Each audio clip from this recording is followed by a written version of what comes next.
Kasus pembunuhan berantai ini dipecahkan oleh gadis berusia 10 tahun. Dan kembali lagi di Jumat Legi. Kali ini aku mau membahas kejahatan yang dilakukan oleh Nishiguchi Akira sampai akhir penangkapannya yang mengejutkan.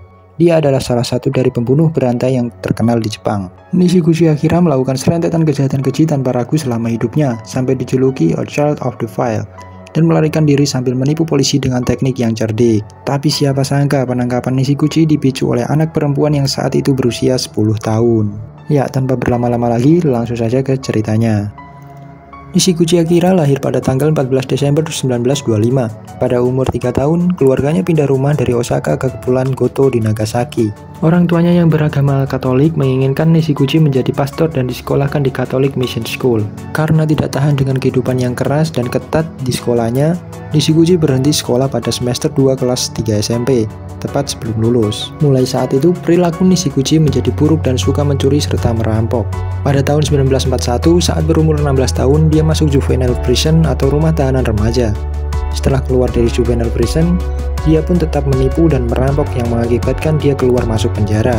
Dan pada tahun 1946, saat Nishiguchi berumur 20 tahun, dia menikah dengan perempuan berusia 1 tahun di bawahnya dan masih dalam tahanan. Kemudian meskipun Nishiguchi sudah dikaruniai 3 anak, dia berselingkuh dengan wanita lain saat berusia 36 tahun.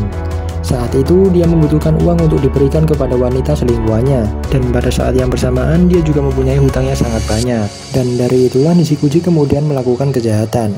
Berbeda dari kejahatan sebelumnya, kali ini dia mencoba mendapatkan uang dengan cara merenggut nyawa orang lain. Pembunuhan pertama, yaitu terjadi pada tanggal 18 Oktober 1963. Nishiguchi memanggil kenalannya ke sebuah ladang lalu membunuhnya dan merebut uang senilai 270.000 yen atau sekitar 33 juta rupiah. Saat itu, supir taksi yang mengantar kenalannya itu pun dibunuh Nishiguchi untuk menutup mulut lalu melarikan diri. Walaupun berhasil melarikan diri, kenalan Nishiguchi itu yang dibunuh sebelumnya mengatakan kepada temannya bahwa dia akan bertemu Nishiguchi pada hari itu juga. Dari penyelidikan polisi ditemukan sidik jari Nishiguchi di TKP. Nishiguchi yang memiliki catatan kriminal sebelumnya, 2 hari setelah kejadian tersebut polisi menetapkan dia sebagai most wanted person. Sementara itu Nishiguchi dengan santainya bermain boat race dan baru menyadari dia sedang menjadi buronan polisi setelah membaca koran. Saat itu Nishiguchi langsung menemui selingkuhannya dan merencanakan untuk melarikan diri. Tetapi saat mendengar detail kejahatan di radio, Nishiguchi berpikir untuk mengganggu penyelidikan polisi. Dia kemudian mengirimi polisi sebuah surat yang berisi yang tertulis di poster daftar buronan adalah benar. Saya menyesal telah melakukan kejahatan tersebut dan saya akan mengakhiri hidup saya sendiri.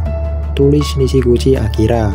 Seminggu kemudian di dek sebuah kapal penghubung di Kanagawa ditemukan jas dan sepatu kulit. Dan dari dalam saku jas ditemukan catatan bunuh diri yang ditujukan kepada keluarga Nishiguchi.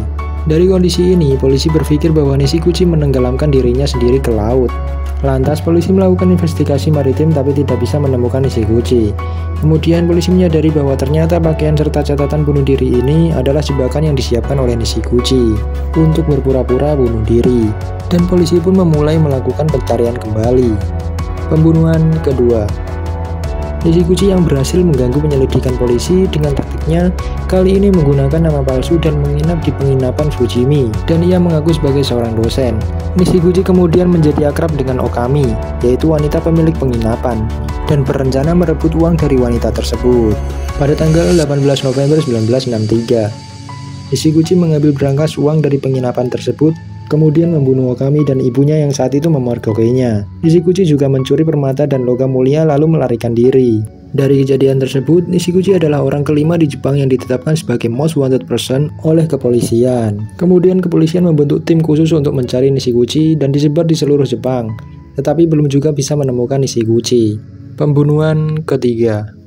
1 bulan setelah pembunuhan kedua, Nishiguchi menuju ke Tokyo dan berpura-pura sebagai staf bagian akuntansi dari pengadilan daerah Chiba dan mengambil uang dari orang-orang yang membayar denda lalu digunakan sebagai dananya untuk melarikan diri. Nishiguchi juga membunuh seorang lawyer lalu merampas uang serta pakaiannya dan pergi dari Tokyo menuju area Kyushu lalu berpura-pura menjadi pengacara dan bergabung di sebuah agensi pengacara di prefektur Tokushima. Nishiguchi terus menipu sebagai pengacara, mengambil uang dari para klien dan mengaku bernama Kawamura Kakuji, lalu dia menuju ke prefektur Kamamoto dan menargetkan seorang biksu yang bernama Furukawa Tairyu. Furukawa Tairyu adalah seorang biksu yang membantu mental health para narapidana yang dihukum mati. Dia juga melakukan pekerjaan filantropi, yaitu menyumbangkan waktu, uang, dan tenaganya untuk menolong orang lain, untuk menyelamatkan mereka yang terlibat dalam tuduhan palsu. Nishiguchi mengetahui dari koran bahwa Furukawa Tairyu saat itu melakukan takuhatsu, yaitu seorang biksu yang memegang mangkuk, berdiri di depan rumah, melantunkan sutra, dan menerima beras dan uang untuk pelatihan biksu.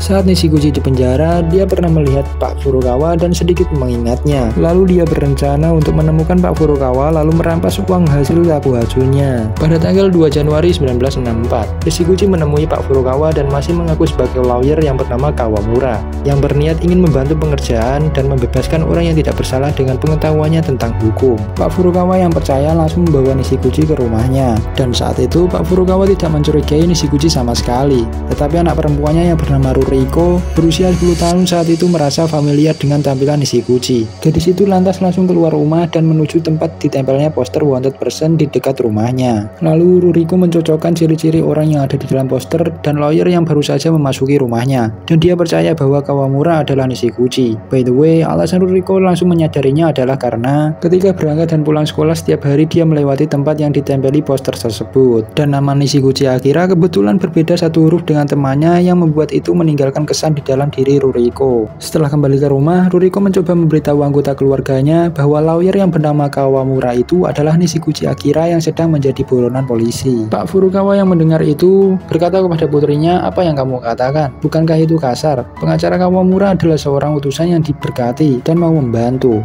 kata Pak Furukawa dan langsung mengabaikan putrinya. Meskipun begitu, Ruriko tanpa menyerah terus-menerus meyakinkan Pak Furukawa, sampai Pak Furukawa menyadari kalau perilaku putrinya tidak seperti biasanya dan mulai mencurigai pengacara Kawamura. Lalu Pak Furukawa dengan teliti berhasil mengkonfirmasi bahwa pengacara Kawamura adalah Nishiguchi Akira setelah mencocokkan ciri-ciri wajah seperti tai lalat dan lain-lain. Kemudian Pak Furukawa berpikir jika Nishiguchi dibiarkan berkeliaran maka akan menambahkan banyak korban. Pak Furukawa lantas mengatur penangkapan dengan cara yang sangat membahayakan, yaitu membuat Nishiguchi menginap di rumahnya lalu melaporkan ke polisi. Polisi yang mendapatkan informasi ditemukannya Nishiguchi menuju ke kediaman Pak Furukawa pada jam 4 pagi. Polisi kemudian meminta bantuan kepada Pak Furukawa untuk mengajak Nishiguchi ke pemandian air panas dan memeriksa apakah ada bekas luka di dada kanannya. Pak Furukawa yang mendengar hal itu menolak karena keinginan polisi yang sangat membahayakan. Lalu polisi mengutus salah satu anggota untuk ikut ke pemandian air panas tersebut, berpura-pura sebagai pelanggan. Paginya Pak Furukawa langsung mengajak Nishiguchi ke pemandian air panas, tetapi tidak kunjung bisa memeriksa luka di dada kanan Nishiguchi karena terus ditutupi oleh sapu tangan. Pak Furukawa berkali-kali mencoba pemeriksaan dada kanan Nishiguchi tetapi tidak berhasil. Setelah pulang dari pemandian air panas, Nishiguchi yang menyadari bahwa ada yang aneh dengan gerak-gerik Pak Furukawa langsung buru-buru membereskan pakaiannya untuk pergi, tetapi sayangnya polisi sudah berada di depan rumah Pak Furukawa dan akhirnya menangkap Nishiguchi. Akhirnya drama pelarian 77 hari dan kasus pasca perang terburuk dan menewaskan 5 orang diselesaikan oleh seorang gadis yang baru berusia 10 tahun dan juga tindakan berani oleh Pak Furukawa. Nishiguchi ditangkap dan didakwa 5 kasus pembunuhan, 10 kasus penipuan, dan 2 kasus pencurian.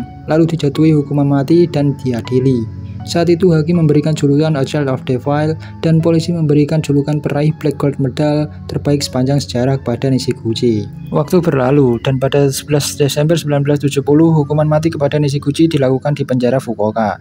Yaitu adalah bagaimana seorang gadis 10 tahun berhasil memecahkan kasus pembunuhan berantai. Ya, cukup sekian cerita kali ini. Jika kalian suka video ini silahkan like, comment, dan subscribe.